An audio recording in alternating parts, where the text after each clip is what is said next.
बिस्मिल्लाहिर्रहमानिर्रहीम अस्सलामु अलैकुम वरहमतुल्लाहि वबरकातुहू। अजीज तलबा, आज की ये video first year class mathematics chapter number 2 exercise 2.1 हम सॉल्व करेंगे। सबसे पहले इस एक्सरसाइज की जो थ्योरी है डिस्कस करते हैं। फंक्शन क्या है? बेसिकली फंक्शन मैथमेटिक्स की बुनियाद है। Describing relationship between input and output, जो रिलेशन बताता है दो सेट्स का, इनमें से एक सेट को इनपुट कहा जाता है, दूसरे सेट को आउटपुट कहा जाता है। कैसे डिस्क्राइब करता है? Through a rule of correspondence. एक ताल्लुक होगा दोनों सेट्स के दरमियान और उस ताल्लुक की बुनियाद पर हम इनपुट और आउटपुट से कुछ सेट्स बनाएंगे और फंक्शन हमें वो रिलेशनशिप बताएगा। ये सबसे पहले नंबर पर कंसेप्ट ऑफ फंक्शन किसने दिया था? तो जर्मन मैथमेटिशियन है लेबनीज, जिसने सबसे पहले नंबर पर फंक्शन का कंसेप्ट दिया था।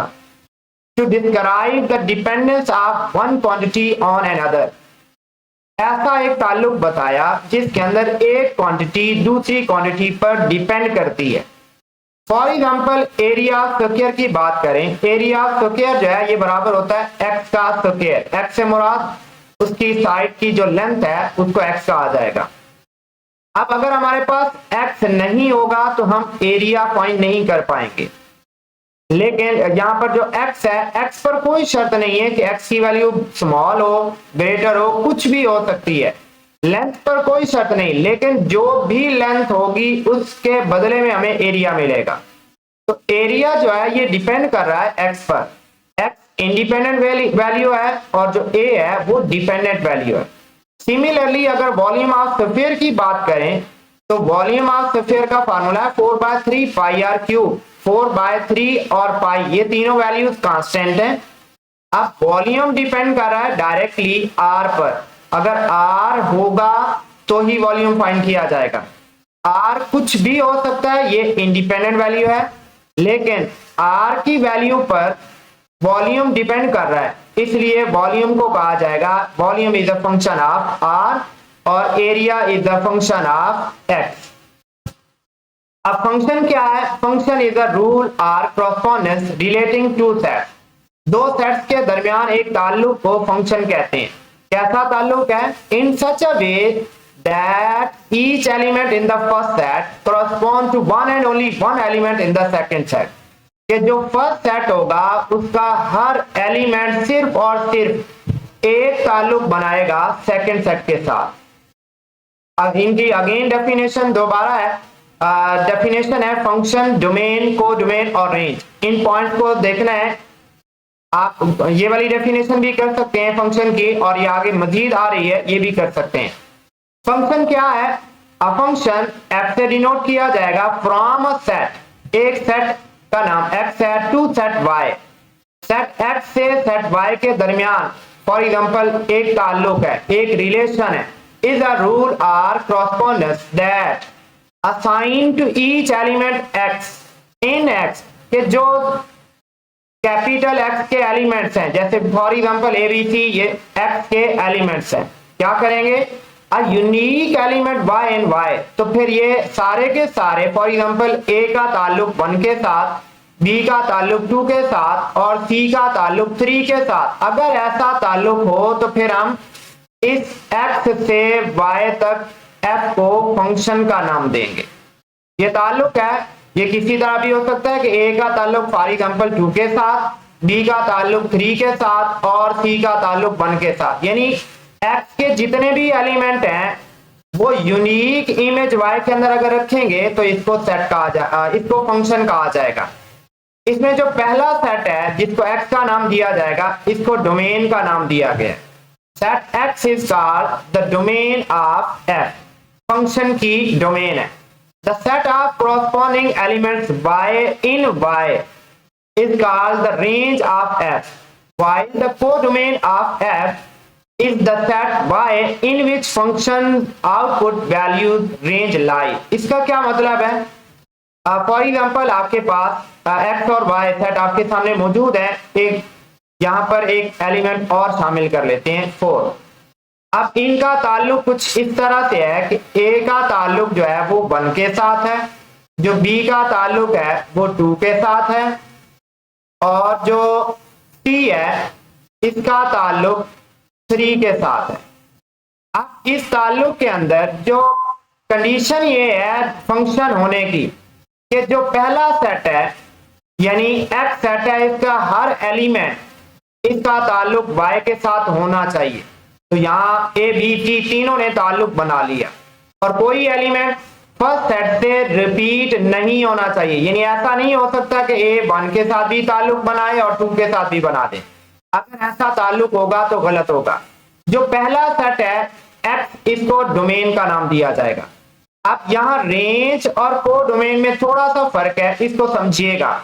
जो दूसरा सेट y मुकम्मल तौर पर है 1 2 3 4, ये को डोमेन कहलाता है। x को कहते हैं डोमेन, y को कहते हैं को डोमेन। अब रेंज क्या है? रेंज वो एलिमेंट्स हैं जो पहले सेट के रिलेशन से दूसरे सेट के साथ ताल्लुक बना रहे हैं। यानी अगर हम रेंज की बात करें, इस सेट में से जो रेंज बनेगी वो है रेंज इक्वल टू 1 2 और 3। तो ये फंक्शन की रेंज कहलाएगी। इस सेट को x से y तक ये एक फंक्शन है और इस फंक्शन के अंदर जो पहला सेट है इसको डोमेन, जो दूसरा सेट है इसको को डोमेन, और वो एलिमेंट जिनका ताल्लुक पहले सेट के साथ बन रहा है इन एलिमेंट्स को रेंज कहा जाएगा। याद रहे कि फंक्शन के अंदर ये दूसरे सेट के अंदर ऐसा भी हो सकता है कि डोमेन रेंज और को डोमेन ये दोनों आपस में बराबर भी हो सकते हैं, यानी ये सारे एलिमेंट्स का ताल्लुक हो सकता है। फॉर एग्जांपल अगर ये हम बात करते हैं कि यहाँ 4 मौजूद नहीं है तो फिर 1 2 3 फिर भी ये फंक्शन रहेगा, इससे कोई इस पर हर्ज नहीं है। तो बस ये याद रखना है कि x जो पहला सेट है इसको डोमेन, जो दूसरा सेट है इसको को डोमेन, और वो एलिमेंट जिनका ताल्लुक x के साथ बन रहा है उनको रेंज कहा जाएगा। Notation and value of function. Function को कैसे डिनोट करना है? If a variable y depends on a variable x in such a way that each value of x determine exactly one value of y, then we say that y is a function of x। जैसे अभी हमने example में देखा है कि जो x के elements हैं, a का आंसर 1 है, b का आंसर 2 है और c का आंसर 3 है। तो हर एलिमेंट जो x का है वो y में से एक एक एलिमेंट के साथ ताल्लुक बना रहा है। तो y is a function of x।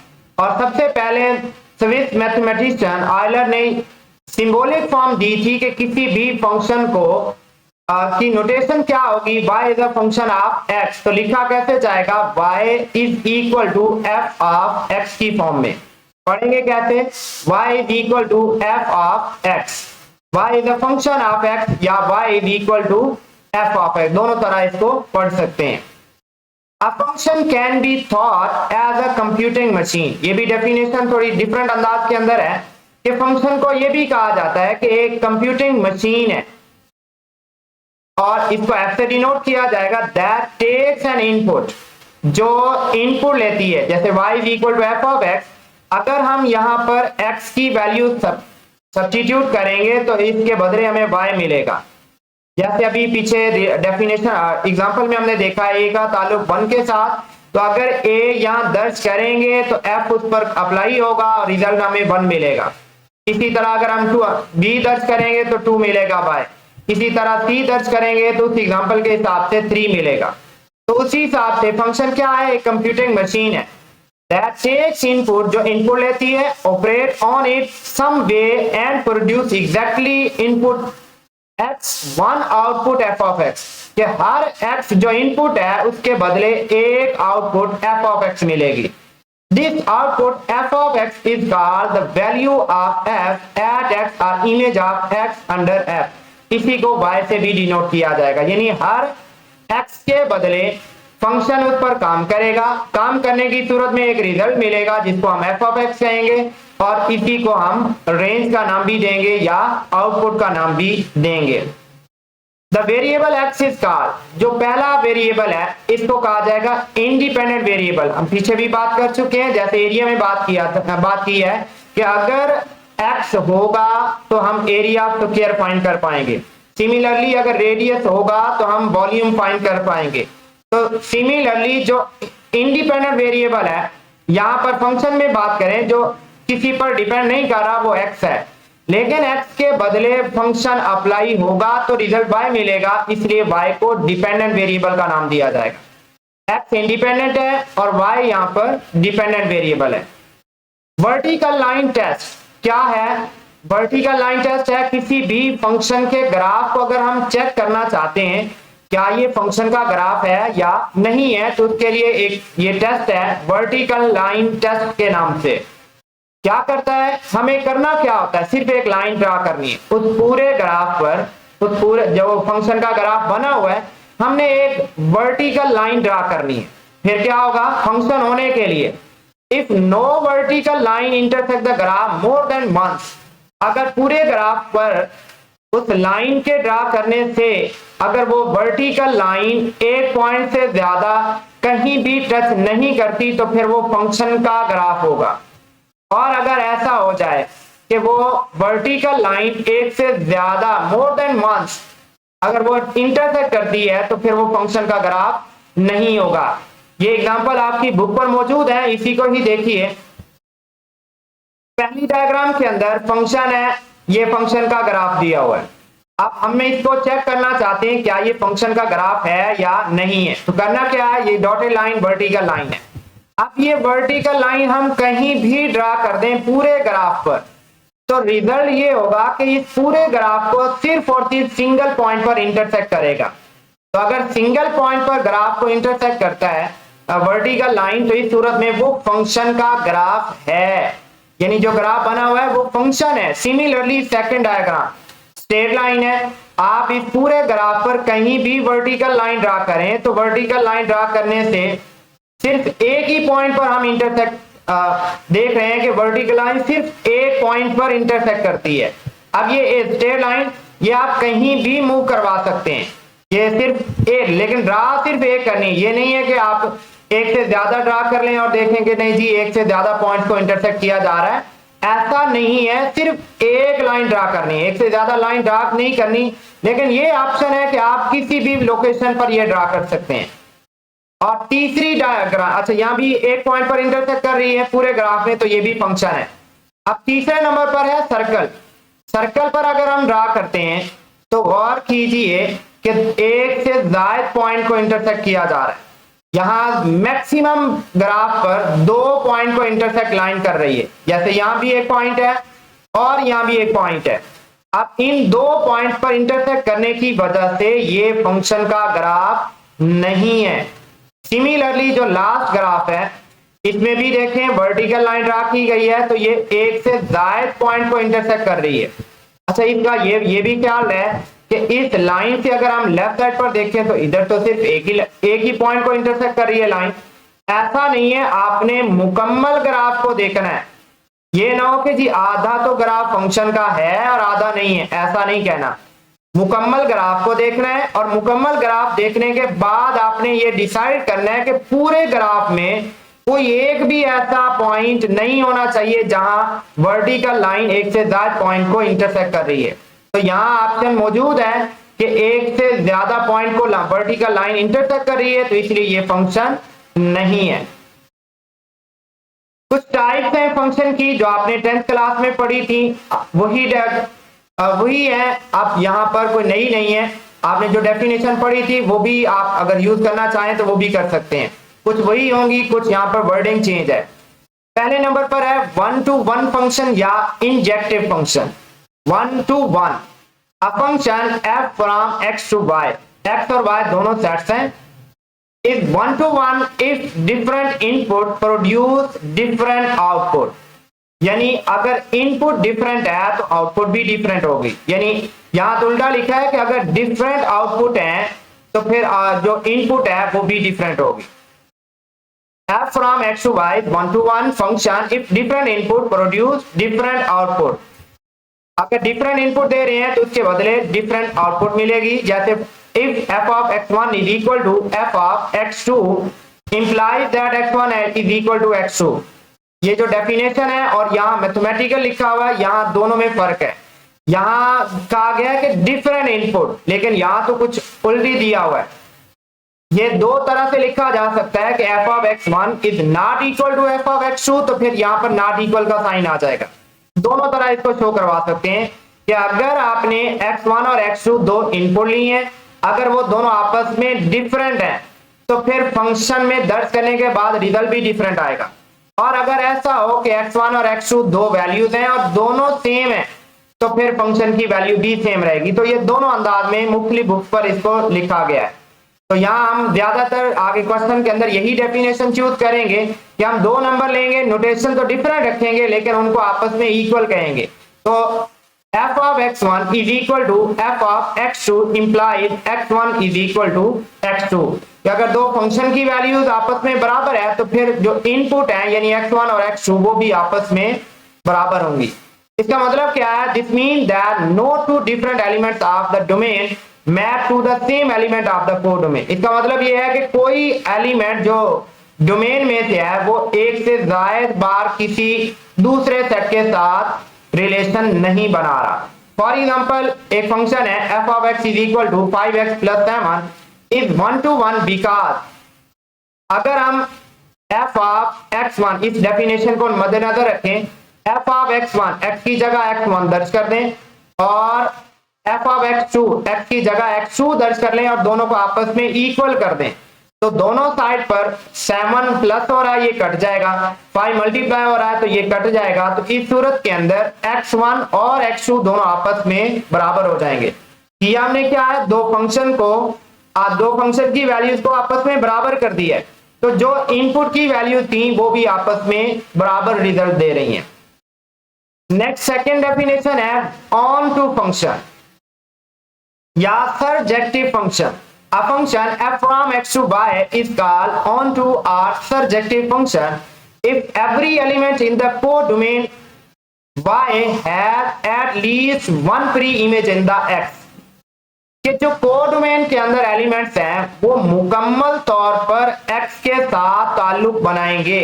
जैसे हमने शुरू के अंदर एक एग्जांपल पढ़ी है कि इस एग्जांपल के अंदर जैसे यहाँ पर 4 का ताल्लुक हमने यहाँ x सेट के साथ नहीं बनाया, अगर ये 4 शामिल यहाँ पर ना हो तो फिर ये ऑन टू फंक्शन है, यानी x के सारे एलिमेंट का ताल्लुक y के सारे एलिमेंट के साथ हो तो ऐसे फंक्शन को ऑन टू फंक्शन का नाम दिया जाएगा। अब function f from x to y set to on to या surjective फंक्शन कहेंगे if every element in the codomain y have at least one pre-image in the domain x। कि जो y के सारे एलिमेंट हैं वो x के सारे एलिमेंट के साथ ताल्लुक बनाने चाहिए। दूसरे लफ्जों में ये भी कह सकते हैं कि for every y in y there exists an x in x such that f of x is equal to y। और हम ये वाली डेफिनेशन आगे यूज करेंगे क्वेश्चन को सॉल्व करते हुए भी। ऑन टू फंक्शन के लिए for example f of x given है 2x plus 3, f of x की जगह पर हम y दर्ज करेंगे और y दर्ज करने के बाद हम इस रिलेशन में से x की वैल्यू अलग करेंगे। +3 है, इसको लेफ्ट साइड पर ले जाए -3 हो जाएगा, 2 मल्टीप्लाई है दूसरी तरफ डिवाइड हो जाएगा, तो x की वैल्यू मिलेगी y -3 over 2, y -3 over 2। तो इसका मतलब ये हुआ कि for each y in R there exists y -3/2 in R such that कि f के अंदर अगर हम ये वाली वैल्यू दर्ज करें इसी फंक्शन के अंदर, अब x की जगह ये वैल्यू दर्ज करें तो रिजल्ट देखते हैं क्या बनता है। रिजल्ट ये अगर यहाँ पे दर्ज कर दिया जाए तो 2 से कट जाएगा, 3 प्लस में और माइनस में कट जाएगा तो रिजल्ट y मिलेगा। इसको आगे हम क्वेश्चन के अंदर सॉल्व करेंगे डिटेल के साथ। यहाँ इन शॉर्ट लिखा गया है तो f of y -3/2 यानी हमने दर्ज क्या किया था, हर x के बदले एक y मिलता है और वो y किसी भी सूरत में हो सकता है और वो हर y के बदले आपके पास एक इनपुट होती है जिसको x के साथ होना जरूरी है, यानी y in y there exists x in x such that f of x is equal to y के हर डोमेन के एलिमेंट के बदले आपको एक y मिलेगा और y में कोई भी ऐसा एलिमेंट जो y सेकंड सेट है ऐसा नहीं बचेगा जिसका प्री इमेज जिसकी इनपुट फंक्शन के अंदर जो पहला सेट है उसमें मौजूद ना हो। तीसरी डेफिनेशन है बाइजेक्टिव। बाइजेक्टिव फंक्शन क्या है? जो 1 1 भी हो और ऑन टू भी हो, ऐसे फंक्शन को बाइजेक्टिव फंक्शन कहा जाएगा।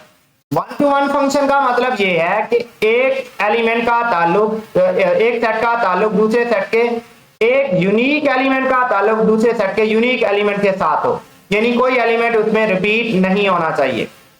सेकंड नेक्स्ट डेफिनेशन है piecewise function. Piecewise यानी जो टुकड़े हुआ हो। A piecewise function is defined by different expression or pieces over different interval of its domain। के डोमेन के अंदर किसी भी फंक्शन को अगर अलग अलग पोर्शन कर दिए जाएं कि ये फंक्शन इस डोमेन में ये फंक्शन यूज किया जाएगा और इस डोमेन के अंदर ये फंक्शन यूज किया जाएगा। each piece applies to a specific part of the domain। जैसे एग्जांपल दी हुई है 2x + 1, अगर x <0 है तो फिर हम फंक्शन ये यूज करेंगे, यानी x नेगेटिव है तो फिर ये फंक्शन यूज होगा, और अगर x पॉजिटिव है तो फिर x² में 1 यूज होगा। तो इसका मतलब ये है कि यहाँ दो फंक्शन दिए हुए हैं और इन दोनों फंक्शन की वैल्यूज अलग अलग है। इनका ग्राफ भी यहाँ आपके सामने है। जो स्ट्रेट लाइन है उसका ग्राफ हमेशा, जो लीनियर फंक्शन है उसका हमेशा ग्राफ जो है वो स्ट्रेट लाइन ही बनता है, लेकिन जो क्वाड्रेटिक है x² - 1 है या x² की फॉर्म में होगा वो क्वाड्रेटिक नहीं बनता बल्कि और फॉर्म में बनता है। तो यहाँ दोनों फंक्शन का ग्राफ भी आप सामने है, तो वो डिफरेंट वैल्यूज आपको डिफरेंट ग्राफ भी शो करवा रहा है। एक्चुअल में ये फंक्शन एक ही था लेकिन इसके दो पीसेस किए गए हैं, तो यहाँ सामने दोनों पीसेस अलग अलग नजर आ रहे हैं क्योंकि इनकी डोमेन जो है वो डिफरेंट है। डोमेन डिफरेंस है तो लाजमी बात है रेंज भी डिफरेंट हो जाएगी। एक्सरसाइज 2.1 सिंपल से क्वेश्चन है। फर्स्ट वन है f of x is equal to x² minus में 1। पहला सवाल ये है फाइंड कीजिए f of माइनस में 3। तो आपने पहले फंक्शन में वैल्यू दर्ज करें x² माइनस में 1, x की जगह पर हमने माइनस में 3 दर्ज करना है, तो लेफ्ट साइड पर b दर्ज करेंगे, राइट हैंड साइड पर b दर्ज करेंगे। जो ये स्क्वायर है ये उसी तरह रहेगा, जो -1 है ये उसी तरह रहेगा, माइनस का स्क्वायर प्लस 3 का स्क्वायर 9 - 1 = 8। सिमिलरली दूसरा फंक्शन एक और पार्ट भी है, साथ ही इसको भी सॉल्व करते जाएं।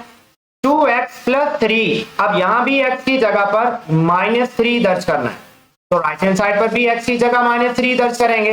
2 3 = 6 और साथ माइनस भी है तो -6 + 3 बचेगा, तो -6 + 3 = -3। फंक्शन अब सेम है लेकिन क्वेश्चन चेंज होते रहेंगे। सेकंड पार्ट है f of 0 बताइए। तो पहले फंक्शन के अंदर x² - 1 में x की जगह पर 0 दर्ज कर लें, तो 0 का स्क्वायर 0 ही रहेगा, 0 - 1 = 1। सेकंड नंबर पर फंक्शन है 2x + 3 का square root.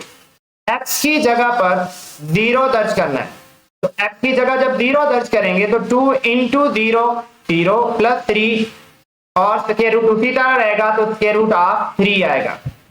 Next function same है। नंबर थर्ड पार्ट, तीसरे पार्ट में ये कहा गया है कि find the value of f of x - 2। अब x की जगह पर x - 2 दर्ज करना है, स्क्वायर भी है तो इसका स्क्वायर ओपन कर दें, a - b का स्क्वायर = a² + b² - 2ab, और जो ये लास्ट पर -1 फंक्शन में है ये उसी तरह रहेगा, x का स्क्वायर उसी तरह, 2 का स्क्वायर 4, 2 2 = 4 और माइनस उसी तरह रहेगा, और -1 प्लस में 4 और माइनस में 1 = 3। ये है f of x - 2 अगर फंक्शन हो x² माइनस में 1। अब दूसरे फंक्शन के लिए भी यही काम करना है। अब फंक्शन है 2x + 3, x की जगह पर x - 2 रिप्लेस कर दें, 2x 2 2 = 4 प्लस में 3, तो -4 + 3 = -1। नेक्स्ट नंबर 4 पार्ट है कि फंक्शन है find the value of f of x² plus में 3। अब x की जगह पर x² + 3 सब्स्टिट्यूट करेंगे, तो x का स्क्वायर है, इसकी जगह पर x² + 3 का होल स्क्वायर, तो a + b होल स्क्वायर बराबर होता है a² + b² + 2ab। तो फार्मूला के मुताबिक एक्स स्क्वायर का square is equal to x power 4, 3 का स्क्वायर इज इक्वल टू 9, 2 3 दार 6 माइनस में 1, तो एक्स पावर 4 प्लस में 6 x square 9 minus 1 is equal to 8।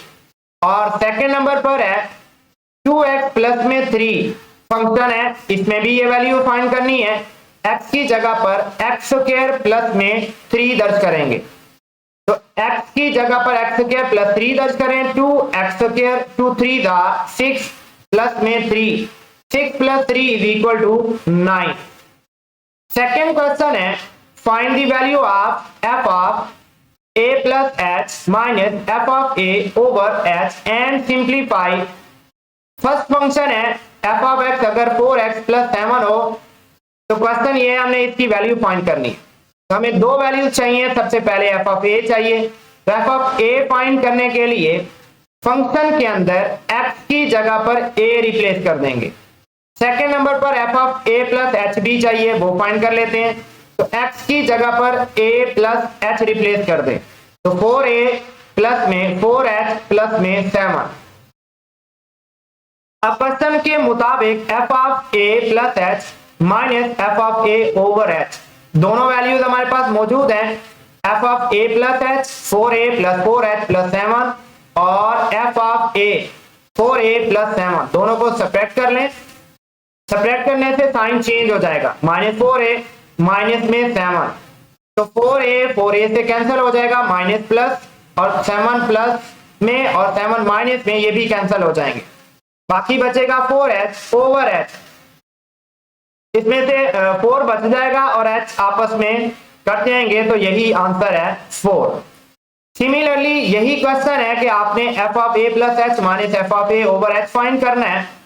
अब फंक्शन की वैल्यू बदल दी है, फंक्शन बराबर है साइन ऑफ a का साइन ऑफ x, तो पहले नंबर पर x की जगह पर a रिप्लेस कर दें और x की जगह पर a प्लस h रिप्लेस कर दें। क्वेश्चन के मुताबिक f of a plus h minus f of a over h ये फाइंड करना है, दोनों वैल्यूज मौजूद है, दोनों सब्स्टिट्यूट कर दें, sign of a plus h minus sign of a over h। अब ये फार्मूला आप इसी बुक के अंदर ट्रिग्नोमेट्री वाले चैप्टर के अंदर लास्ट पर जाके पढ़ेंगे, लेकिन फिलहाल यहाँ पर फार्मूला वही यूज करना है, इसलिए ये फार्मूला आपको याद करना पड़ेगा। Sign p minus sign q, यहाँ गौर कीजिए साइन फंक्शन है, दोनों वैल्यूज डिफरेंट है, अगर ऐसा है दोनों का डिफरेंस भी लेना है, sign p minus sign q, ये फार्मूला है 2 times of cos p plus q by 2 into sign of p minus q by 2। अब यहाँ p की वैल्यू जो है वो है a प्लस h और q की जगह पर है a, ये दोनों वैल्यू सब्स्टिट्यूट कर दें राइट हैंड साइड के अंदर, तो 2 टाइम cos ऑफ p की वैल्यू है a की वैल्यू है p की जगह पर a प्लस h और q की जगह पर a, तो a plus h plus a by 2 sign of a plus h minus a से कट जाएगा, पहली टर्म के अंदर a प्लस a, ये दोनों आपस में 2a प्लस में h बाय 2 और साइन ऑफ h बाय 2 आएगा। जो डिनोमिनेटर में h है इसको शुरू में लिख लिया 2 बाय h। अब फर्स्ट टर्म के अंदर cos of 2a plus h, इनको अगर अलग अलग डिवाइड कर दिया जाए तो पहली टर्म से 2a बाय 2 से 2 कैंसिल हो जाएगा और h ओवर 2 उसी तरह रहेगा, साइन ऑफ h बाय 2 ये भी एज इट इज रहेगा।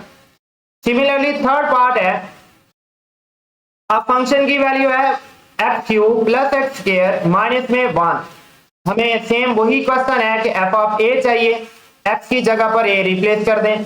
सेकेंड नंबर पर a प्लस h चाहिए, x की जगह पर a प्लस h दर्ज कर लेंगे, लेकिन यहाँ पावर भी है, पहले इस पावर को सिंप्लीफाई करते हैं, a प्लस h पावर 3 यानी a प्लस b का क्यूब है, तो बराबर होता है a cube plus b cube plus 3ab into a plus b, और सेकेंड नंबर पर a plus b whole square है, ये बराबर होता है a square plus b square plus 2ab, और जो लास्ट पर माइनस में 1 है ये एज इट इज रहेगा। अब ये वैल्यू दर्ज करनी है हमने, यहाँ 3ah को मल्टीप्लाई कर दिया 3ah into a, 3a square h और 3ah स्क्वायर, इस ब्रैकेट को सिंप्लीफाई किया है, बाकी सारी वैल्यूज उसी तरह जो क्वेश्चन में पूछा गया कि F of A plus H minus F of A over H, ये फाइंड करना है। दोनों की वैल्यूज मौजूद है, ये दोनों वैल्यू सब्स्टिट्यूट कर लें। ये सारी value F of A plus H की है और ये वैल्यू एफ ऑफ ए की है। सब्स्टिट्यूट करते हैं, डिनोमिनेटर में एच उसी तरह रहेगा, इसको शुरू में लिख लें। इस माइनस से साइन चेंज हो जाएंगे, तो माइनस ए क्यूब माइनस ए स्क्वायर माइनस इंटू माइनस ये प्लस हो जाएगा।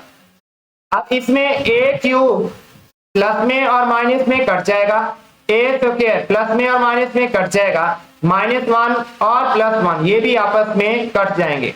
जो बकिया वैल्यूज है h का cube 3a square h plus 3a h square plus में h स्क्वायर और प्लस में 2ah, इन सब के अंदर h कॉमन है। इस h को अगर कॉमन लेते हैं तो बाकी h पावर 3 में से h स्क्वायर बचेगा, 3a स्क्वायर 3ah और h स्क्वायर है, एक h बाहर, 2ah है, एक h बाहर, तो बाकी 2a बचेगा। ये h और h आपस में कट जाएंगे और बकिया जो ब्रैकेट है वो एज इट इज बचेगी और यही आंसर है। सिमिलरली नंबर 4 पार्ट है tan of x, function change हो गया है, f of a is equal to tan of a, तो f of a plus h बराबर है tan of a plus h। अब जो क्वेश्चन पूछा गया है वैल्यू सब्स्टिट्यूट कर लें, f of a plus h minus f of a over h। f of a plus h की जगह पर tan of a plus h minus tan of a over h।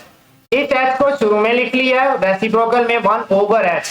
जो tan है ये बराबर होता है sin ओवर cos, तो फर्स्ट टर्म में sin ax a plus h over cos of a plus h, second में sin a over cos a। दोनों डिनोमिनेटर डिफरेंट हैं, एलसीएम ले लें तो ये टर्म क्रॉस मल्टीप्लाई हो जाएंगी, sin of a plus h into cos of a और cos of a plus h into sin of a, cross multiply हो जाएंगी और डिनोमिनेटर दोनों मल्टीप्लाई हो जाएंगे, cos of a plus h into cos of a। अब यहाँ पर जो नोमिनेटर में फार्मूला बन रहा है और ये फार्मूला है sin ऑफ अल्फा माइनस में बीटा। फार्मूला ये है कि अगर आपके पास एक फंक्शन है साइन ऑफ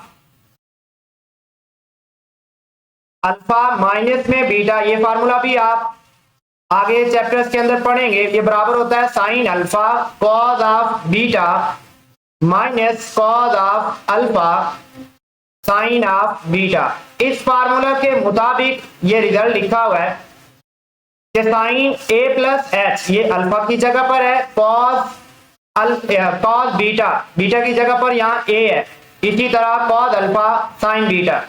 तो अल्फा की वैल्यू है राइट हैंड साइड यहाँ पर मौजूद है, लेफ्ट हैंड साइड की सूरत में लिखना है, फंक्शन साइन लिखेंगे, अल्फा की वैल्यू है a प्लस एच माइनस फार्मूले का है और बीटा की जगह पर a से कट जाएगा, तो साइन ऑफ h और ये 1 और h को भी डिनोमिनेटर में लिख दी है, कॉस ऑफ a और cos of a plus h, ये इसका आंसर होगा। Similarly question number 3, express the following. First part है the area A of square as a function of its perimeter P.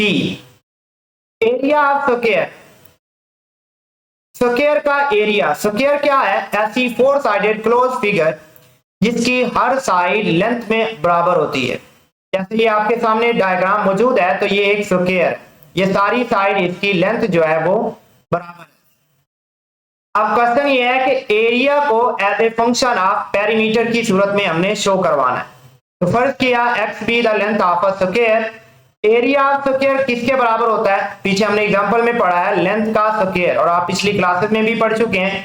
तो एरिया को हम इस तरह भी लिख सकते हैं x का स्क्वायर, क्योंकि लेंथ को हमने x से डिनोट किया है। पेरीमीटर से क्या मुराद है? पेरीमीटर से मुराद इसकी टोटल बाउंड्री की लेंथ है, total length of the boundary. Perimeter of square क्या है? इसकी 4 साइड्स हैं, तो चारों साइड्स को जमा कर लेंगे 4 टाइम्स ऑफ लेंथ, या ये भी कह सकते हैं कि length plus length plus length और प्लस लेंथ, या x plus x plus x plus x, 4 times x लिख सकते हैं। अब क्वेश्चन ये है कि एरिया एज ए, जो बात पहले लिखी हुई है, जैसे यहाँ पर एरिया है तो उसको आपने एज इट इज रखना है, लेफ्ट साइड पर ही रखना है। जो दूसरी वैल्यू है उसको आपने राइट हैंड साइड पर बनाना है। तो नंबर 1 पर इसी तरतीब से फाइंड करेंगे तो आसानी रहेगी। अब जो सेकंड नंबर पर पेरीमीटर फाइंड किया है, पेरीमीटर में से x की वैल्यू फाइंड कर लें। यहाँ 4 मल्टीप्लाई हो रहा है, दूसरी तरफ डिवाइड कर दें। डिवाइड करने के बाद ये जो x की वैल्यू है ये नंबर 1 में दर्ज कर लें। x की जगह पर p/4 दर्ज करेंगे और यहाँ पर तो स्क्वायर भी है, ये स्क्वायर अलग अलग कर लें। तो p²/4 स्क्वायर, p² उसी तरह रहेगा। 4 का जो स्क्वायर है ये बराबर होता है 16 के। तो area is equal to p²/16 या area is a function of its perimeter. Similarly, second part है the circumference of a circle as a function of its area। आपके सामने एक सर्कल है, सर्कल के अंदर रेडियस होता है। आप रेडियस को x से डिनोट कर देते हैं। Let x be the radius of circle, और सर्कमफेरेंस का फार्मूला आप पढ़ चुके हैं। सर्कमफेरेंस ऑफ सर्कल और पेरीमीटर ये दोनों एक ही चीज है, लेकिन सर्कमफेरेंस की जब बात होगी तो फिर ये सर्कल के लिए मखसूस होगा और पेरीमीटर किसी भी शेप के लिए हो सकता है। तो सर्कमफेरेंस बराबर है 2πr। अब यहाँ पर r की जगह पर हम यहाँ x यूज करेंगे क्योंकि हमने x नाम दिया है। 2πr, r की जगह यहाँ पर x लिखा जाएगा, 2πx। सेकेंड नंबर पर as a function of its area, circle का जो एरिया है ये भी फार्मूला पढ़ चुके हैं, बराबर होता है πr²। r की जगह हमने x लिखा है तो πx का स्क्वायर। अब सेकेंड नंबर पर यहां से x की वैल्यू निकालनी है। पाई मल्टीप्लाई हो रहा है, दूसरी तरफ डिवाइड कर दें। ये स्क्वायर है, इस स्क्वायर को खत्म करना है तो दोनों तरफ स्क्वायर रूट ले लें। स्क्वायर रूट लेते हैं तो राइट साइड पर x ही बचेगा, लेफ्ट साइड पर स्क्वायर और राइट साइड पर स्क्वायर रूट कैंसिल हो जाएगा, लेफ्ट साइड पर स्क्वायर रूट आ जाएगा। ये x की वैल्यू जो नंबर 1 है इसमें दर्ज कर दें। x की जगह पर स्क्वायर रूट ऑफ a/π आएगा, तो साथ c is equal to 2π square root of a/π। इसको सिंप्लीफाई कर लें। स्क्वायर रूट है, फ्रैक्शन है तो ये अलग अलग भी कर सकते हैं। नोमिनेटर का स्क्वायर रूट अलग, डिनोमिनेटर का स्क्वायर रूट अलग। तो नोमिनेटर में पाई की पावर 1 है, डिनोमिनेटर में पाई की पावर आधी है, तो आधी पावर कट जाएगी तो स्क्वायर रूट बचेगा। तो इसको लिख सकते हैं स्क्वायर रूट मल्टीप्लाई में भी इकट्ठा किया जा सकता है, 2 times of square root of pi into a। Similarly third part है the surface area S of a cube. Cube क्या होता है? क्यूब एक ऐसी 6 साइडेड क्लोज फिगर है जिसकी हर साइड लेंथ में बराबर होती है, जैसे खेलने वाला भी होता है। तो यहाँ हर साइड ये आपस में लेंथ में बराबर है, लंबाई, चौड़ाई, ऊंचाई। अब क्वेश्चन ये है surface area of cube. First की है साइड ऑफ द क्यूब है, सरफेस एरिया बराबर होता है 6 साइड है तो 6 साइड ही स्क्वायर है। तो हर साइड जो स्क्वायर है, टोटल 6 साइड है, स्क्वायर का जो एरिया है वो बराबर होता है लेंथ का स्क्वायर। तो 6 साइड होने की वजह से 6 मल्टीप्लाई कर देंगे तो क्यूब का एरिया बन जाएगा। तो s is equal to 6x का स्क्वायर, क्योंकि लेंथ को हमने x से डिनोट किया है। As a function of its volume, volume of cube क्या है? वॉल्यूम ऑफ क्यूब होता है लेंथ का क्यूब, और लेंथ को हमने x से डिनोट किया है। अब यहाँ इसे हमने x की वैल्यू निकालनी। यहाँ पावर 3 है, पावर 3 को खत्म करने के लिए दोनों तरफ क्यूब रूट ले लें, यानी 1/3। तो राइट हैंड साइड पर x की पावर 3 कैंसिल हो जाएगी, x की वैल्यू बराबर है v पावर 1/3। v से मुराद वॉल्यूम। इसको नंबर 1 में दर्ज कर लें। तो नंबर 1 है s is equal to 6 times of x का स्क्वायर। x की जगह आ जाएगा v पावर 1/3 और इसका जो स्क्वायर है ये उसी तरह रहेगा। तो 2 मल्टीप्लाइड बाय 1/3 को 2/3 भी लिखा जा सकता है। नेक्स्ट क्वेश्चन नंबर 4 है find the domain and the range of the function g defined below. Domain और रेंज से मुराद क्या है? हमने पीछे शुरू में पढ़ा भी है कि डोमेन से मुराद इनपुट और रेंज से मुराद आउटपुट। एक पॉइंट याद रखिएगा, अगर आपके पास फंक्शन जो है वो पॉलिनोमियल हो तो फिर उसकी डोमेन और रेंज दोनों आपस में बराबर होंगी और वो सेट ऑफ रियल नंबर होगा। जैसे g ऑफ x बराबर है 5 - x, तो ये पॉलिनोमियल है। As the function is a polynomial, so its domain and range is the set of real number। तो डोमेन ऑफ जी फंक्शन है, DOM शॉर्ट है डोमेन का, RANG ये रेंज का शॉर्ट है, और ये set of real number R से भी डिनोट कर सकते हैं और माइनस इन्फिनिटी से प्लस इन्फिनिटी की सूरत में भी लिख सकते हैं। सेकंड पार्ट है g of x is equal to square root of x। अच्छा, अगर ये रेडिकल फॉर्म के अंदर फंक्शन है तो याद रखिएगा, अगर इस रेडिकल फॉर्म के अंदर रेडिकेंड की वैल्यू लेस देन 0 हो जाए तो आंसर इसमें नेगेटिव नंबर का स्क्वायर रूट आएगा, और अगर नेगेटिव नंबर का स्क्वायर रूट आए तो फिर ये वाली फॉर्म बनती है जिसको हम आयोटा कहते हैं, और जो आयोटा होता है वो कॉम्प्लेक्स नंबर से बिलोंग करता है, इसलिए हम कोई भी ऐसा नंबर डोमेन में शामिल नहीं करेंगे जिसमें आयोटा बने। तो हम वो नंबर लेंगे जो सिर्फ और सिर्फ स्क्वायर रूट हमें पॉजिटिव देंगे। हम क्या करेंगे, the function is a radical function, so for its domain, ये एक पॉइंट आपने याद रखना है कि जो स्क्वायर रूट के अंदर वैल्यू है इसको greater than or equal to 0 रखना है। 0 हो सकता है लेकिन 0 से लेस नहीं हो सकता, कि आप x की वैल्यू यहाँ -3 नहीं दर्ज कर सकते क्योंकि स्क्वायर रूट ऑफ -1 बनेगा, इसलिए x प्लस 2 को greater than or equal to 0 लिखेंगे। x की वैल्यू आई है -2, अगर हम -2 यहां दर्ज करते हैं तो रिजल्ट 0 बनता है, लेकिन -2 से अगर लेस दर्ज करें तो फिर आयोटा बनता है, वो हमें नहीं चाहिए। हमें जो भी डोमेन चाहिए या रेंज चाहिए तो वो हमेशा सेट ऑफ रियल नंबर से आनी चाहिए। कॉम्प्लेक्स नंबर में डोमेन और रेंज कभी भी किसी भी फंक्शन की फाइंड नहीं करनी, इसलिए यहां डोमेन क्या है, -2 से ग्रेटर x है। -2 से ग्रेटर कहां तक होगा, प्लस इन्फिनिटी तक। और जो रेडिकल फंक्शन है आमतौर पर इनकी जो रेंज है, अगर इसके साथ कोई और फंक्शन नहीं है, सिर्फ रेडिकल की वैल्यू ही है, तो फिर रिजल्ट हमेशा 0 से प्लस इन्फिनिटी होगा, क्योंकि -2 यहां दर्ज करेंगे तो रिजल्ट 0 बनेगा और 0 का स्क्वायर रूट 0 होता है। अच्छा, ये भी याद रहे कि ये जो स्क्वायर ब्रैकेट है इसका मतलब ये है कि वो नंबर इसमें शामिल है, और स्मॉल ब्रैकेट जो है इसका मतलब ये है वो नंबर इसमें शामिल नहीं है। तो याद रखिएगा, इन्फिनिटी नंबर नहीं है, इन्फिनिटी एक सिंबल है, तो सिंबल को हम ये स्क्वायर ब्रैकेट की सूरत में लिख नहीं सकते। नेक्स्ट नंबर 4 पार्ट है पीस वाइज फंक्शन है। पीस वाइज फंक्शन है, हमने सिर्फ इस फंक्शन की हमें कोई जरूरत नहीं, जब हमें डोमेन और रेंज बताना है तो सिर्फ जो 7 कंडीशन है हम सिर्फ इसी को ही देखेंगे कि जो पहला फंक्शन है ये -2 से छोटी वैल्यूज के लिए ही इस्तेमाल होगा, और जो दूसरा फंक्शन है वो -2 से बड़ी वैल्यूज के लिए इस्तेमाल होगा। तो हमने डोमेन बतानी है, कैसे लिखेंगे, डोमेन ऑफ जी, जो पहला नंबर है ये -2 से कम सारी वैल्यूज के लिए, कहां तक कम है तो वो -इन्फिनिटी है, -इन्फिनिटी से -2 तक सारी वैल्यूज के लिए ये वाला फंक्शन है। और यहां पर x is less than r equal भी है, तो इक्वल होने की वजह से ये स्क्वायर ब्रैकेट होगी। और साथ अभी ये बात खत्म नहीं हुई, आधा फंक्शन की हमने डोमेन लिखी है, तो जो दूसरा फंक्शन है इसकी डोमेन क्या है, x बड़ा है -2 से, तो -2 से बड़ा होने की वजह से यहां आप यूनियन लिखेंगे, और -2 इसमें शामिल नहीं है। -2 से बड़ी वैल्यूज कितनी बड़ी होंगी तो वो प्लस इन्फिनिटी तक होंगी, क्योंकि यहाँ पॉलिनोमियल फंक्शन है इसलिए ये domain set of real number से ही आएगी। तो ये अगर पीस वाइज सूरत में लिखेंगे तो ये आंसर बनेगा -इन्फिनिटी से -2 और फिर आगे -2 से प्लस इन्फिनिटी, और इसी चीज को आप सेट ऑफ रियल नंबर की सूरत में भी लिख सकते हैं।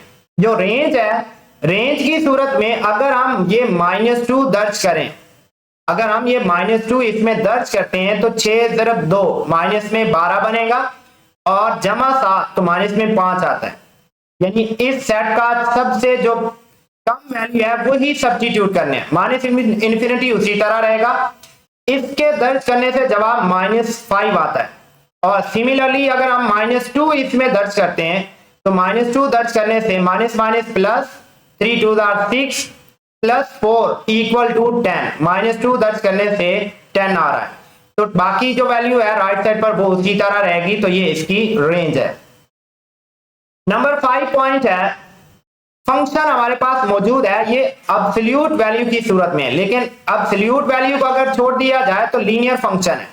तो लीनियर फंक्शन की सूरत में जिसकी डोमेन जो है वो पॉलिनोमियल ही रहेगी, लेकिन रेंज के लिए याद रखिएगा, ये अब 10th में भी पढ़ा है आपने, बल्कि 9th क्लास में आपने पढ़ा है कि अगर किसी भी नंबर का मॉड लिया जाए तो वो हमेशा प्लस आंसर देता है। मॉड लेने की सूरत में जो जवाब आता है वो हमेशा प्लस आता है। तो यहाँ मॉड का आंसर अगर नेगेटिव नंबर भी आता है तो मॉड उसको प्लस कर देगा, और कम से कम जो नंबर होगा 5 दर्ज करें तो 5 - 5 इज इक्वल टू 0। तो 0 से प्लस इन्फिनिटी तक इसकी रेंज होगी, या पॉजिटिव रियल नंबर भी कह सकते हैं। आर के ऊपर प्लस का साइन लिखेंगे, और ये प्लस क्यों लिखा गया है, वो एब्सोल्यूट वैल्यू होने की वजह से है। नंबर 6 पार्ट है g of x is equal to x plus 2 by 3 minus x। अच्छा, इस क्वेश्चन को देखना है, ये रैशनल फंक्शन है, थोड़ी सी मेहनत है। आपने बाद क्वेश्चन के अंदर लिखा हुआ देखा होगा कि ये x इसके बराबर नहीं है, जैसे यहाँ 3 is not equal to x। अब अगर ये 3 इक्वल टू x हो जाए तो जरा गौर कीजिएगा, अगर हम यहाँ 3 दर्ज कर लें डिनोमिनेटर में तो 3 - 3 इक्वल टू 0 हो जाएगा, और something over 0 is equal to infinity होता है। इन्फिनिटी से मुराद अनडिफाइंड फॉर्म। तो याद रखें, डोमेन के अंदर कभी भी इन्फिनिटी, 0 ओवर 0 और आयोटा, ये 3 बातें हैं, आपने कभी भी डोमेन में ये नहीं आने देनी। ना तो आयोटा आना चाहिए, ना इन्फिनिटी आना चाहिए, ना 0 ओवर 0 फॉर्म आनी चाहिए। अगर ये कहीं भी आती है तो हम इनको निकाल देंगे। इसी वजह से यहाँ डिनोमिनेटर को हमने नॉट इक्वल टू 0 रखा है। x की वैल्यू 3 है, तो बाकी दोनों डोमिनेटर भी पॉलिनोमियल है, डिनोमिनेटर भी पॉलिनोमियल है। तो पॉलिनोमियल की जो डोमेन होती है वो रियल नंबर है, लेकिन डिनोमिनेटर में एक नंबर ऐसा है 3 जिस पर रिजल्ट अनडिफाइंड होता है, तो हम उसको रियल नंबर से माइनस कर देंगे। इसलिए माइनस किया है कि अगर ये 3 यहां पर आएगा तो ये अनडिफाइंड फॉर्म लाएगा, इसलिए हमने निकाला है। अब पूरे सेट ऑफ रियल नंबर से हमने एक नंबर को सब्ट्रैक्ट किया है, तो लाजमी बात है जब हम इनपुट में से एक नंबर सब्ट्रैक्ट कर रहे हैं तो आउटपुट में से भी एक नंबर कम हो जाएगा। अब वो नंबर कौन सा है उसको फाइंड करना है। अब यहाँ 3 के आसपास, जो 3 पर डायरेक्ट तो ये अनडिफाइंड फॉर्म देता है, हमें 3 पर इस फंक्शन की वैल्यू चाहिए। अब 3 की वैल्यू तो हम डायरेक्ट फाइंड नहीं कर सकते, लेकिन 3 से पहले 2 है और 3 के बाद 4 है। हम इस फंक्शन के अंदर g ऑफ 2 भी फाइंड कर लेते हैं। x की जगह पर 2 दर्ज करेंगे तो 2 + 2 4 बाय 3 - 2 इज इक्वल टू 1, तो 4 आंसर। सिमिलरली 4 पर भी फाइंड कर लेते हैं। अगर 4 फाइंड करते हैं, 4 + 2 ओवर 3 - 4 इज इक्वल टू -6। अब ये क्यों फाइंड किया है, यहां हम एवरेज वाला फार्मूला यूज करेंगे कि g ऑफ 3 ये बराबर है g of 2 plus g of 4 by 2। जो g ऑफ 3 है, 3 पर जो फंक्शन की वैल्यू है वो g ऑफ 2 और g ऑफ 4 के दरमियान में है। तो हमने इस वजह से 2 पर और 4 पर आंसर हमने फाइंड कर लिया है, ताकि इन दोनों की एवरेज फाइंड कर ली जाए तो हमें g ऑफ 3 का आंसर मिल जाएगा। g ऑफ 2 बराबर है 4 और g ऑफ 4 बराबर है -6। 4 - 6 बराबर है -2 डिवाइडेड बाय 2। 2 से कट जाएगा तो आंसर में -1 बचेगा। यानी डोमेन के अंदर एक नंबर हमने सब्ट्रैक्ट किया है, वो 3 है। तो इस 3 को अगर हम फंक्शन में दर्ज करते हैं तो एक नंबर आता है, वो है -1। इस नंबर को हम रेंज के लिए सब्ट्रैक्ट कर देंगे कि रेंज जो है सेट ऑफ रियल नंबर में से -1 को सब्ट्रैक्ट करेंगे तो फिर आपके पास ये इस फंक्शन की रेंज बनेगी। ये डोमेन में 3 निकालेंगे सेट ऑफ रियल नंबर से, और रेंज में -1, क्योंकि g ऑफ 3 पर जो आंसर हमने डायरेक्ट तो फाइंड नहीं कर सकते, लेकिन इनडायरेक्ट मेथड से हमने फाइंड किया है, तो उसका आंसर -3 आया, इसलिए उसको भी सब्ट्रैक्ट करेंगे। क्वेश्चन नंबर 5 है, given function f of x is equal to x³ - ax square plus bx plus 1 if f of 2 is equal to -3 and f of -1 is equal to 0, then find the value of a and b। Function भी दे दी है और a और b पूछा है, दो condition भी दे दी हैं। तो f of x बराबर है x³ - ax square plus bx plus 1। तो पहली कंडीशन को देखते हैं, f of 2 दे दिया है -3, x की जगह पर हम 2 दर्ज करते हैं, लेफ्ट साइड पर भी और राइट हैंड साइड पर भी 2 दर्ज कर देते हैं। जहां जहां x है वहां 2 दर्ज कर देते हैं। 2 का क्यूब 8, 2 स्क्वायर 4 और b इंटू 2 2b। अब f ऑफ 2 क्वेश्चन में कहा गया ये बराबर है माइनस में 3 के, तो -3 is equal to 8 minus 4a plus में 2b। 8 और प्लस 1 इन दोनों को जमा करेंगे तो 9 बन जाएगा। इन सबको एक साइड पर अरेंज कर लें। राइट हैंड साइड पर माइनस में 4a प्लस में 2b, लेफ्ट साइड पर आएगा तो प्लस में 4a माइनस 2b प्लस 9 है, लेफ्ट साइड पर माइनस और -3 पहले ही मौजूद है। 9 माइनस में 3 ऐड कर लें तो माइनस में 12 बनेगा। इन सारी टर्म में से 2 को कॉमन ले लें तो 2 2 4 2 इंटू b, 2 बाहर आ जाएगा, 2 6 12। 2 को राइट साइड पर खत्म कर दें, 0/2 कर दें तो 0/2 0 हो जाएगा। 2a माइनस b माइनस 6, इसको नंबर 1 का नाम दे दें।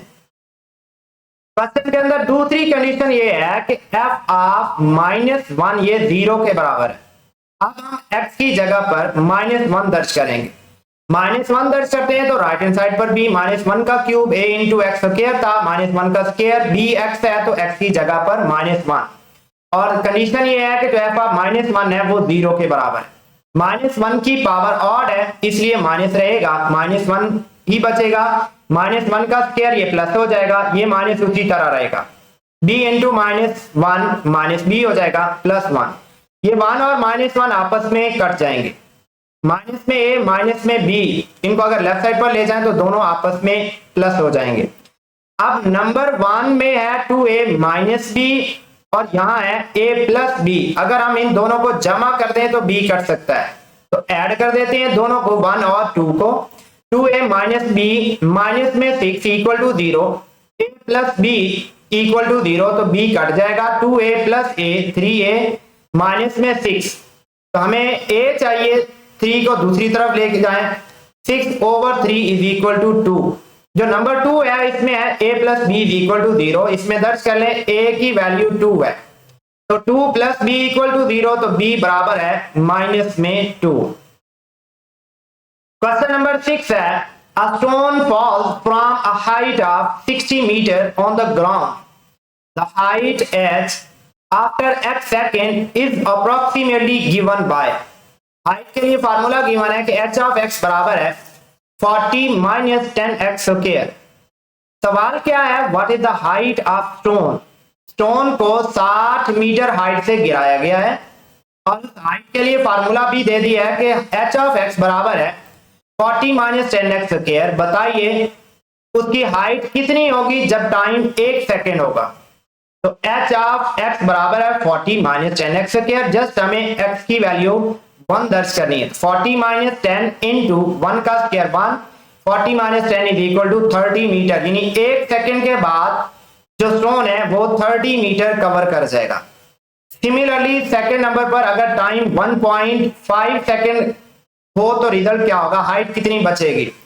हाइट की वैल्यू x की जगह पर 1.5 दर्ज कर लें। 140 माइनस 10 x स्क्वायर है, 1.5 का स्क्वायर 2.25 मल्टीप्लाई बाय 10 कर लें तो 40 minus 22.5 is equal to 17.5 metre, यानी 1.5 मिनट में 17.5 मीटर हाइट रह जाएगी।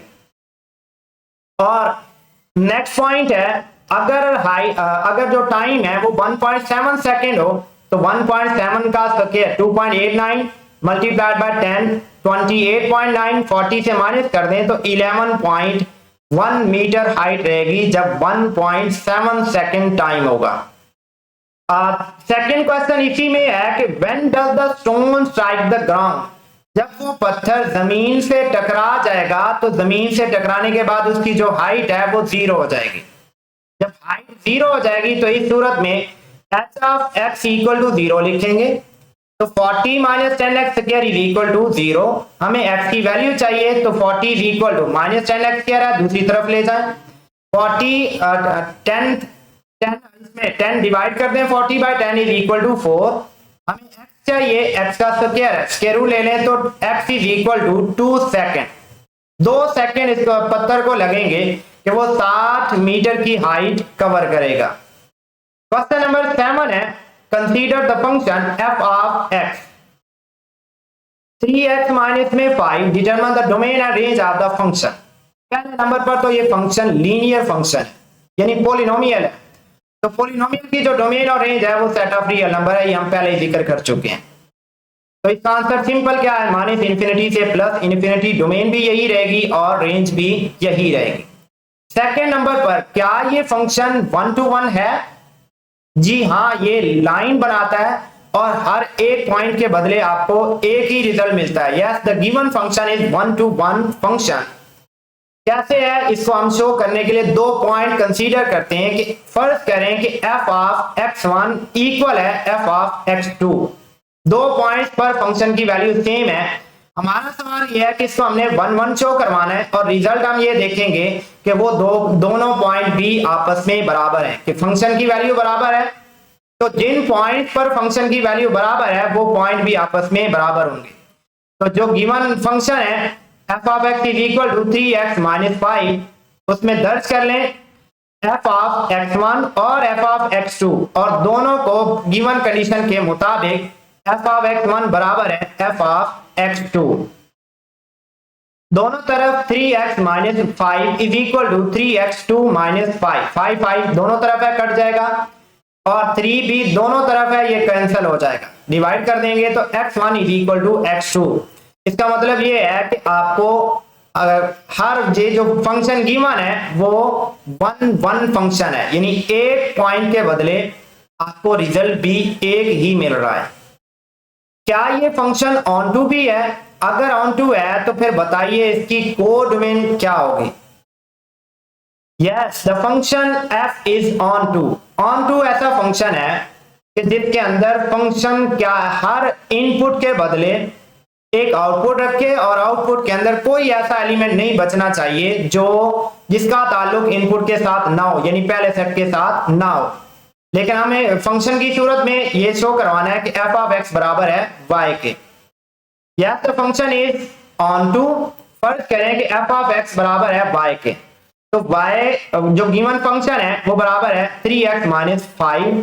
f ऑफ x की जगह पर y लिख दें और यहां से x की वैल्यू निकालें। माइनस 5 को दूसरी तरफ ले जाए, प्लस 3 मल्टीप्लाई हो रहा है, दूसरी तरफ आके डिवाइड हो जाएगा। तो हमने इस x की वैल्यू को दोबारा इस फंक्शन में दर्ज करना है, जो गिवन फंक्शन है। इस x को यहां दर्ज करेंगे कि f ऑफ x बराबर है, इस x की जगह पर अगर हम ये वैल्यू दर्ज करते हैं y plus 5 over 3। Left side पर दर्ज करने की जरूरत नहीं है, जस्ट राइट हैंड साइड पर ही दर्ज कर लें कि x की वैल्यू है y प्लस 5 ओवर 3। तो ये 3 से कट जाएगा, y प्लस 5 माइनस 5 से कट जाएगा। तो f ऑफ x बराबर है y, यानी f ऑफ x क्या है, ये ऑन टू फंक्शन है, यानी हर y के बदले आपको एक वैल्यू मिल रही है फंक्शन के अंदर और वो x है। नेक्स्ट नंबर 8 है, एक फंक्शन है from real number to real number defined bye find the domain and range. अच्छा, ये रैशनल फंक्शन है, तो हमने एक क्वेश्चन पहले भी किया है। रैशनल फंक्शन के लिए हमने कंडीशन सिर्फ ये रखनी है कि डिनोमिनेटर कभी भी 0 नहीं होना चाहिए। तो जहां पर 0 है हम वो वाला नंबर पहले फाइंड कर लेते हैं। x प्लस 1 को 0 रख दें तो x की वैल्यू आ जाएगी माइनस में 1। इस -1 को सेट ऑफ रियल नंबर से सब्ट्रैक्ट कर दें, क्योंकि ये रैशनल फंक्शन है, नोमिनेटर भी पॉलिनोमियल है, डिनोमिनेटर भी पॉलिनोमियल है। अब पॉलिनोमियल क्या जो डोमेन और रेंज है वो तो है ही रियल नंबर, लेकिन अगर वो फ्रैक्शन के अंदर है तो फ्रैक्शन में हमने जिस पॉइंट पर डिनोमिनेटर 0 होता है वो पॉइंट हमने सेट ऑफ रियल नंबर से सब्ट्रैक्ट कर देना है। तो इसको लिखने के दो अंदाज हैं, सेट ऑफ रियल नंबर -1 इस तरह भी लिख सकते हैं, और माइनस इन्फिनिटी से -1, यहाँ ये स्मॉल ब्रैकेट है, इसका मतलब ये है कि -1 पर एक स्टॉप है और -1 इसमें शामिल नहीं है, और -1 से प्लस इन्फिनिटी तक ये यूनियन की सूरत दोनों तरह लिखा जा सकता है। अब रेंज फाइंड करनी है तो डायरेक्ट अगर हम x की वैल्यू -1 दर्ज करते हैं तो 1 दर्ज करने से ये अनडिफाइंड फॉर्म आती है, यानी इन्फिनिटी हो जाएगा, तो हमें इन्फिनिटी चाहिए नहीं। अब कैसे वो इस पॉइंट पर हम आंसर फाइंड करेंगे? तो जो -1 है ये वाला पॉइंट अगर नंबर लाइन पर देखा जाए तो 0 और -2 के दरमियान है। हम क्या करते हैं, 0 और -2 पर वैल्यू फाइंड करते हैं। फंक्शन के अंदर x की जगह पर 0 दर्ज कर देते हैं, तो आंसर 2 टाइम्स ऑफ 0 -3 ओवर 0 + 1, तो माइनस में 3 रिजल्ट मिलेगा। सेकंड नंबर पर -2 पर वैल्यू इसकी फाइंड करते हैं। x की जगह पर -2 दर्ज कर लें, 2 2 आर 4, -4 -3 ओवर -1, तो 7 आंसर आएगा। अब जो -2 और 0 के दरमियान है माइनस में 1, हमें तो जो वैल्यू चाहिए वो फंक्शन की -1 पर वैल्यू चाहिए, और ये मिड पॉइंट है 0 और -2 का जो मिड पॉइंट है वो है -1। तो मिड पॉइंट फार्मूला के मुताबिक हमने फंक्शन की वैल्यू निकाल ली है 0 पर भी और -2 पर भी। तो हम इसको लिखेंगे f of -1 equal to f of 0 plus f of -2 over 2, 2 से डिवाइड कर देते हैं इसलिए कि ये दोनों के दरमियान में है। f ऑफ 0 जो है ये बराबर है -3 और -2 पर फंक्शन की वैल्यू है 7, 7 - 3 equal to 4/2 is equal to 2। x की वैल्यू अगर हम माइनस में 1 दर्ज करते हैं फंक्शन में, तो रिजल्ट इनडायरेक्ट मेथड से 2 आता है। तो हम रियल नंबर में से ये नंबर माइनस कर देंगे, क्योंकि डोमेन में से हमने एक नंबर सब्ट्रैक्ट किया है, तो वो नंबर है 2। सेट ऑफ रियल नंबर -2 इस तरह भी लिख सकते हैं, और ये ऑर्डर पेयर की सूरत में भी इसको लिखा जा सकता है। दूसरा सवाल ये है, बताइए क्या ये ऑन टू फंक्शन है? और ऑन टू फंक्शन हमारा काम क्या है, हमने f ऑफ x को y टू करवाना है। तो पहले y equal to f of x की जगह y लिख लें और x की वैल्यू यहां से फाइंड करेंगे। y equal to 2x - 3 over x + 1, इसको सिंप्लीफाई कर लें, लेफ्ट साइड पर क्रॉस मल्टीप्लाई कर दें, y into x + 1 yx + 1 1 into y हो जाएगा। अब हमें x अकेला चाहिए, 2x को लेफ्ट साइड पर ले जाएं, y को राइट हैंड साइड पर माइनस कर दें। दोनों टर्म में से x कॉमन है, बाकी बचेगा y माइनस में 2 इज इक्वल टू -3 और माइनस में y। हमें सिर्फ x की वैल्यू निकालनी है, तो y -2 को दूसरी तरफ डिवाइड कर दें, तो x is equal to -3 - y over y minus में 2।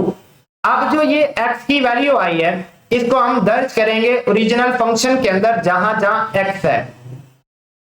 x की जगह पर अगर हम दर्ज करते हैं f of x, left side तो उसी तरह रहेगी, राइट हैंड साइड पर x की जगह पर -3 - y ओवर y माइनस 2, इसी तरह डिनोमिनेटर में भी दर्ज कर देते हैं, तो x + 1 है। नोमिनेटर में भी एलसीएम ले लें, डिनोमिनेटर में भी एलसीएम ले लें। नोमिनेटर में 2 3 आर 6, 2 इंटू y, और ये रकम 3 के साथ मल्टीप्लाई होगी, -3 into y -3y, -3 into -2 minus plus हो जाएगा, 3 2 आर 6। डिनोमिनेटर में भी एलसीएम ले लें, तो -3 - y ये दूसरी तरह रहेगा, y - 2 + 1 के साथ ये मल्टीप्लाई होगा, तो y - 2 आ जाएगा।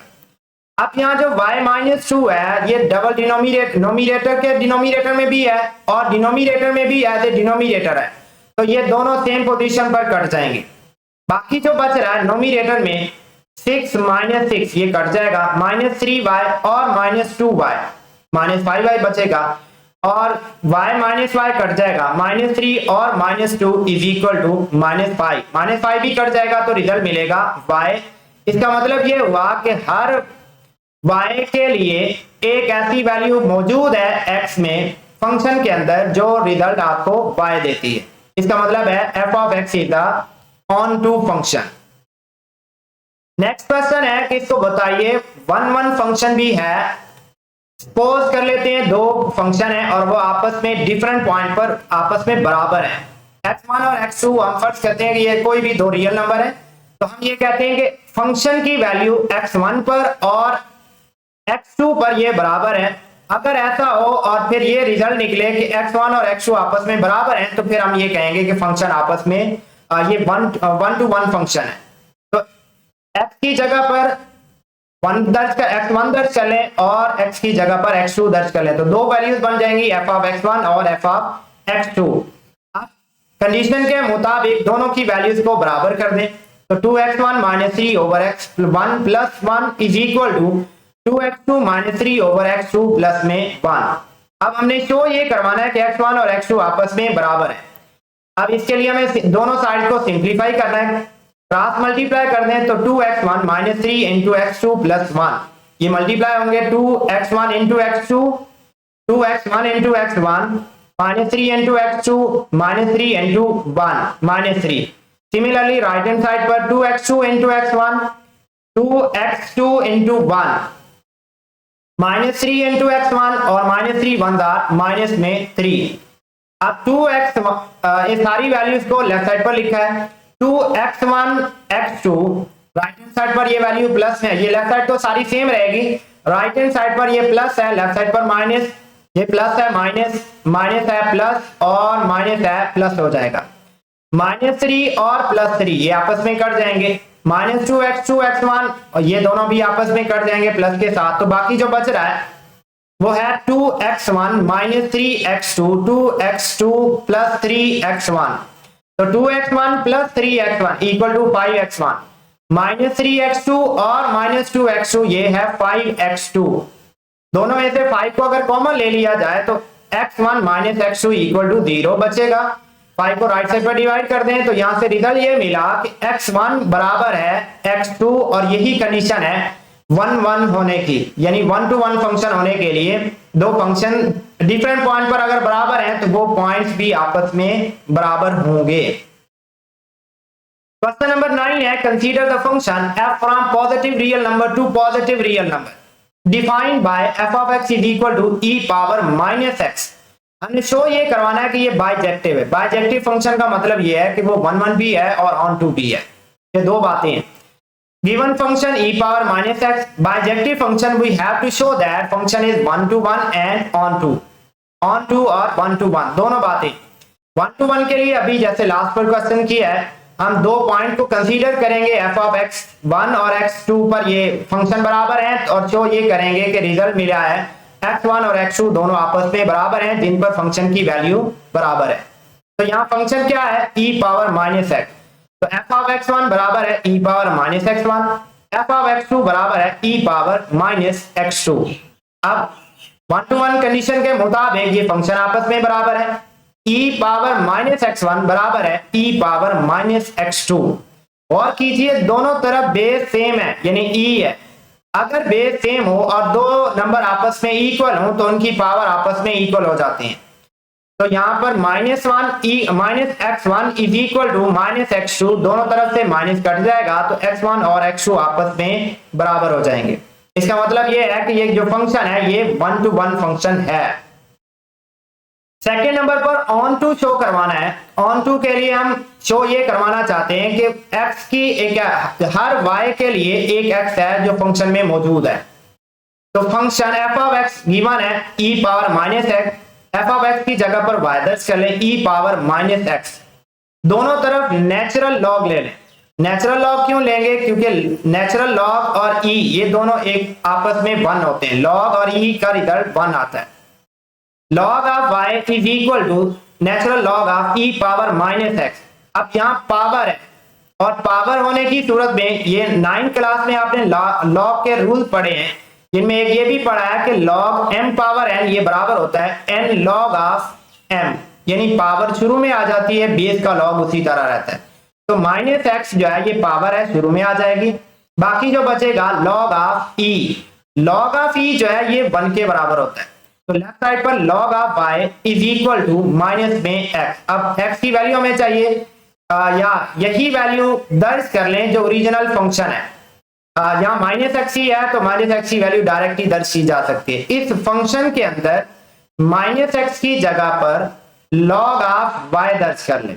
log ऑफ y दर्ज करते हैं तो e पावर log ये भी एक दूसरे को काट देते हैं, कैंसिल कर देते हैं। log e 1 के बराबर है और e पावर log ये भी एक दूसरे को कैंसिल कर देते हैं। e पावर जो log है, log और e कैंसिल हो जाएगा, बाकी रिजल्ट y मिलेगा। इसका मतलब यह है कि हर y के बदले एक x है जो फंक्शन के अंदर मौजूद होता है। This implies function onto है, और अगर फंक्शन ऑन टू है 1-1 हम पहले कह चुके हैं, तो फिर ये फंक्शन बाइजेक्टिव है। नेक्स्ट नंबर 11 क्वेश्चन है कि एक फंक्शन है g set of real number to set of real number, उसकी वैल्यू है g of x is equal to x का क्यूब माइनस में 3x। सवाल यह है इसको इंजेक्टिव शो करवाना है। और सरजेक्टिव शो करवाना है। इंजेक्टिव से मुराद 1 1 शो करवाना है, सरजेक्टिव से मुराद ऑन टू शो करवाना है। तो गिवन फंक्शन है x पावर 3 माइनस 3x। तो फर्ज कर लेते हैं कि दोनों फंक्शन की वैल्यू दो डिफरेंट पॉइंट पर बराबर है और शो ये करवाएंगे कि वो जो डिफरेंट पॉइंट्स हैं वो भी आपस में बराबर हैं। तो g ऑफ x1 और g ऑफ x2, x की जगह पर x1 और x2 रिप्लेस कर दें। इस कंडीशन के मुताबिक कि दोनों फंक्शन की वैल्यू बराबर है, इसका मतलब x1 का क्यूब माइनस 3x1 बराबर है x2 का क्यूब माइनस 3x2। सारी वैल्यूज को लेफ्ट साइड पर ले जाएं तो रिजल्ट बचेगा x का क्यूब माइनस x1 का क्यूब माइनस x2 का cube minus 3x1 plus 3x2 equal to 0। a cube minus b cube, ये फार्मूला आप पढ़ चुके हैं, बराबर होता है a minus b into a square plus a b plus b square. इस फार्मूला के मुताबिक x1 minus x2 into x1 का square plus x1 x2 plus x2 का स्क्वायर। और जो आगे दो वैल्यूज हैं इन दोनों से माइनस 3 को कॉमन ले लें तो x1 माइनस x2 बचेगा। अब x1 माइनस x2 ये दोनों टर्म के अंदर है, कॉमन ले लें, बाकी जो बच रहा है x1 का square plus x1 x2 plus x2 का स्क्वायर माइनस में 3 इज इक्वल टू 0। अब ये दोनों नंबर आपस में ये 0 नहीं हो सकते। अगर हम x1 और x2 की वैल्यू ऐसी निकालें तो रिजल्ट हमें 0 के बराबर नहीं है, लेकिन हमने कंडीशन ये वाली शो करवानी नहीं है, हमने ये वाली कंडीशन शो करवानी है कि दो नंबर का प्रोडक्ट आपस में कब 0 हो सकता है, जब उनमें से दोनों 0 हो या कोई एक 0। तो यहाँ पर एक पॉसिबिलिटी बन रही है कि x1 माइनस x2 को 0 लिखा जा सकता है। अगर हम इसको 0 लिख देते हैं तो इसका मतलब x1 is equal to x2। लेकिन दूसरे सेट के अंदर ये सूरत है कि ये 0 नहीं बन रहा। x1 और x2 अगर हम बराबर भी कर देते हैं कि x1 और x2 तो फिर ये बनेगा 3x1 का स्क्वायर बनेगा या 3x2 का स्क्वायर बनेगा और माइनस में 3 भी है। तो ये दोनों सूरतें आपस में बराबर नहीं है। इस वजह से हम ये कहेंगे कि x1 और x2 आपस में बराबर नहीं है, इसलिए फंक्शन इंजेक्टिव नहीं है। वजह यह है कि जहां एक कंडीशन तो पाई जा रही है तो हम सिर्फ इसी को नहीं देखेंगे, मुकम्मल तौर पर दोनों जो फैक्टर हैं दोनों में ये वाली सूरत देखेंगे। क्या अगर हम ये x1 और x2 की जगह अगर x1 ये अगर यही वैल्यू हम इसमें दर्ज करके भी देख लें कि x1 और x2 बराबर हैं तो ये x1 का स्क्वायर x1 का स्क्वायर और x1 का स्क्वायर तो 3x1 का स्क्वायर माइनस 3 इक्वल टू 0। तो इसका मतलब ये बनेगा कि x1 बराबर है, x1 की वैल्यू आपको 1 मिलेगी ये जो कि बराबर है x2 के, तो ये पॉसिबल नहीं है। ऐसा रिजल्ट x1 और x2 रिजल्ट आपको 0 नहीं दे रहा बल्कि 1 दे रहा है। इस वजह से ये फंक्शन इंजेक्टिव नहीं है। और सरजेक्टिव फंक्शन, सरजेक्टिव फंक्शन के लिए क्या करना है, f of x is a cubic function, तो x cube minus 3x f of x is a इसका हमें डोमेन और रेंज बतानी है।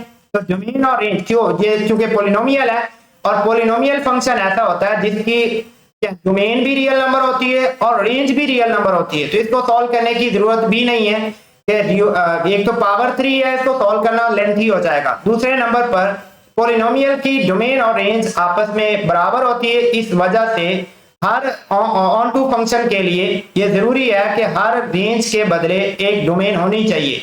तो हर रियल नंबर के बदले डोमेन में और रेंज में दोनों में एक एलिमेंट मौजूद होता है। तो दोनों का क्योंकि डोमेन और रेंज का सेट बराबर है, इस वजह से हम इसको सरजेक्टिव फंक्शन कह सकते हैं। इसके साथ ही हमारी ये एक्सरसाइज कंप्लीट हुई। मिलते हैं नेक्स्ट वीडियो के साथ। अपना बहुत सा ख्याल रखिए, दुआ में याद रखिएगा। अल्लाह हाफिज।